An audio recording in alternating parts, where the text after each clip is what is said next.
வணக்கம். எல்லாருக்கும் இனிய தீபாவளி நல்வாழ்த்துக்கள். இந்த தீபாவளிக்கு ஒரு ரொம்ப சிம்பிளான ஒரு ஸ்வீட் எப்படி பண்ணுறது அப்படிங்கிறத நான் இன்றைக்கி காட்டுறேன்.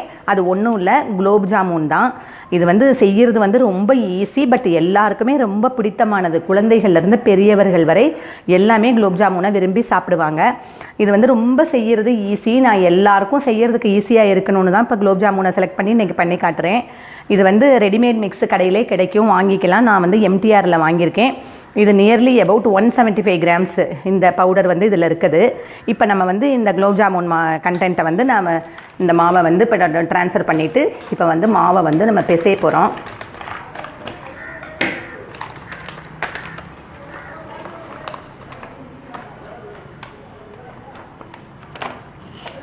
முதல்ல கைனால் மாவில் கொஞ்சம் கட்டி இருந்தால் அது அப்படியே நல்லா உதுத்து விட்டுக்குங்க. அதுக்கப்புறம் கையில் கொஞ்சம் நல்லாவே எண்ணெய் தடவிக்கணும்.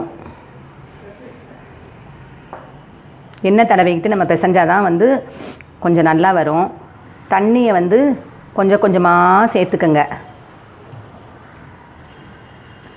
மாவை ரொம்ப அழுத்தி பிசையக்கூடாது. அப்படி நம்ம சப்பாத்தி மாவு மாதிரியெல்லாம் அப்படி அழுத்தி பிசைஞ்சோம்னா அந்த குலோப் ஜாமுன் ரொம்ப ஒரு மாதிரி கல் மாதிரி வந்துடும், சாஃப்டாக வராது. அதனால் மாவை நல்லா சாஃப்டாக கொஞ்சம் கொஞ்சமாக தண்ணி ஊற்றி நல்லா பிசைஞ்சுக்கணும். இது இந்த மாவு பிசைகிறது தான் குலோப் ஜாமுன் எப்படி வருது அப்படின்ட்டு இருக்குது. தண்ணியை சிறுக சிறுக சேர்த்து பிணைஞ்சுக்கணும்.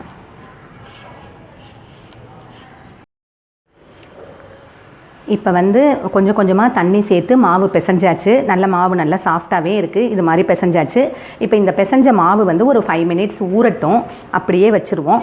அதுக்கப்புறம் நம்ம கையில் லைட்டாக எண்ணெய் தொட்டுட்டு சின்ன சின்ன பால்ஸாக நம்ம உருட்டி எண்ணெயில் பொரிச்சு எடுப்போம். இப்போ மாவு கொஞ்சம் நேரம் ஊறட்டும்.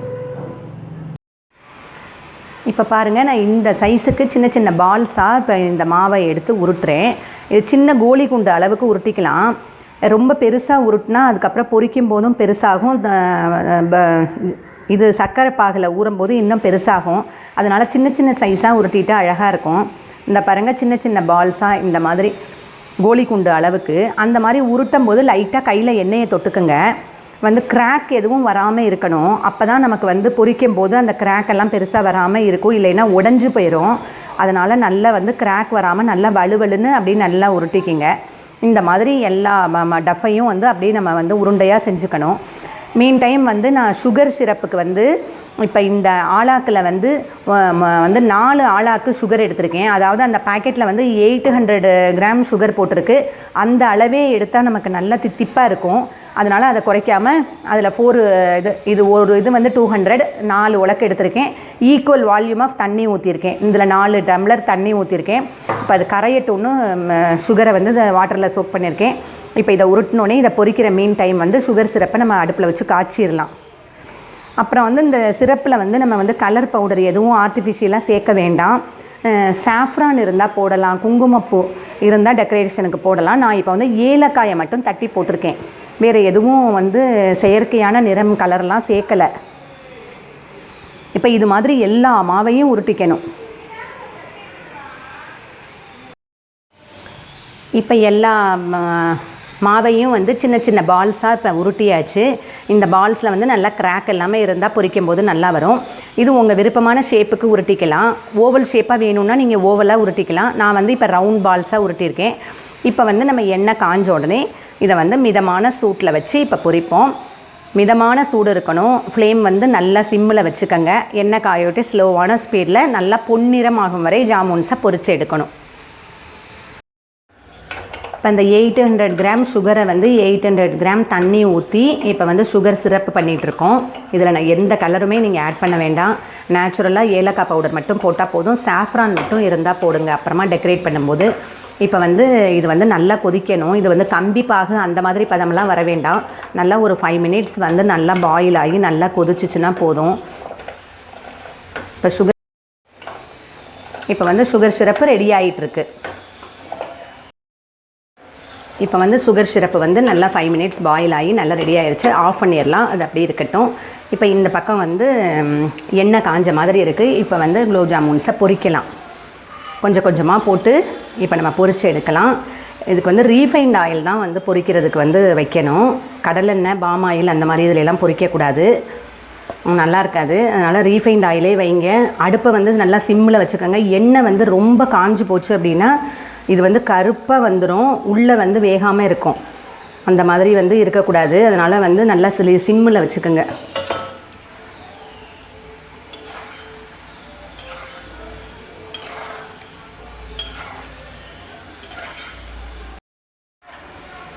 நான் பாருங்கள், குலோப் ஜாமுன் வந்து இப்படி நல்லா வந்து பொன்னிறமாக வந்து பொரியணும். ரொம்ப வெள்ளையாக எடுத்துடக்கூடாது, அப்படின்னா வந்து வேகாமல் இருக்கும். ரொம்ப டார்க்கு கருப்பாகவும் ஆயிடக்கூடாது. நல்லா வந்து கோல்டன் கலர் நல்லா அந்த மாதிரி வச்சுக்கோங்க. நல்லா வந்து ஜாமுன் வந்து இப்போ கிராக் இல்லாமல் நல்லா வருது. இது வந்து நம்ம மாவு எப்படி பிசைகிறோமோ அதை பொறுத்து தான் இருக்குது. இப்போ கிராக் இருந்தால் வெடிவாக இருக்கும், அது உடஞ்சி போயிடும். இப்போ ஒரு கிராக்கு கூட இல்லை, பால்ஸ் வந்து நல்லா இருக்குது. நம்ம வந்து ரொம்ப சாஃப்டாக கொஞ்சம் கொஞ்சமாக தண்ணி ஊற்றி நம்ம மாவு பிசைகிறதுல தான் இருக்குது, வேறு ஒன்றுமே இல்லை. அது ரொம்ப ஈஸியான ரெசிபி தான். இந்த டெசர்ட் வந்து எல்லாருக்குமே ரொம்ப பிடிக்கும். எனக்கு இந்த குலோப் ஜாமுன் பார்த்தா என்ன ஞாபகம் வருது அப்படின்னா, ஒரு தொலைக்காட்சியில் வந்து ஒரு ஆடு வரும் பாருங்கள். அப்பா நான் ரேஸில் செகண்டு அப்படின்னு ஒரு சின்ன குட்டி பையன் வந்து அவங்க ஃபாதர்கிட்ட சொல்லுவான். அவங்க அப்பா கேட்பார், எத்தனை பேர் ஓடுனாங்க அப்படின்னு. 2 அப்படின்னு சொல்லுவான். ரொம்ப இன்றைக்கி நினச்சாலும் அந்த ஆடை வந்து எனக்கு சிரிப்பாக தான் வருது. ரொம்ப நல்லாயிருக்கும். இப்போ நம்மளோட குலோப் ஜாமுனும் நல்லா வந்துட்டுருக்கு. இப்படி நல்லா வந்து பொன்னிறம் ஆன உடனே நம்ம வந்து எடுத்துடலாம். இருக்க ஜாமுன்ஸையும் இதே மாதிரி பொரித்து எடுத்துக்கணும். இப்போ குலோப் ஜாமுன் வந்து நல்லா இந்த கலரில் வந்த உடனே நல்லா வந்து இப்போ நம்ம வந்து எடுத்துடலாம். ரொம்ப கருப்பாக ஆயிடக்கூடாது, நல்லா வந்து கோல்டன் ப்ரௌன். இப்போ எடுத்துடலாம்.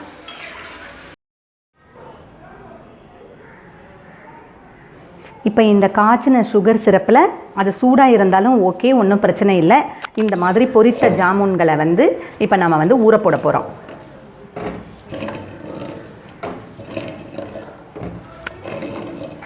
சூடாக இருந்தாலும் ஓகே, ஒன்றும் பிரச்சனை இல்லை.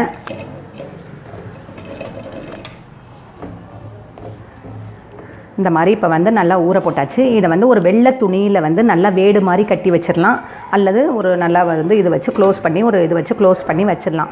இது வந்து இப்போ நாளை காலையில் சர்வ் பண்ண போகிறது அப்படின்னா இன்றைக்கி நைட்டு பண்ணலாம்.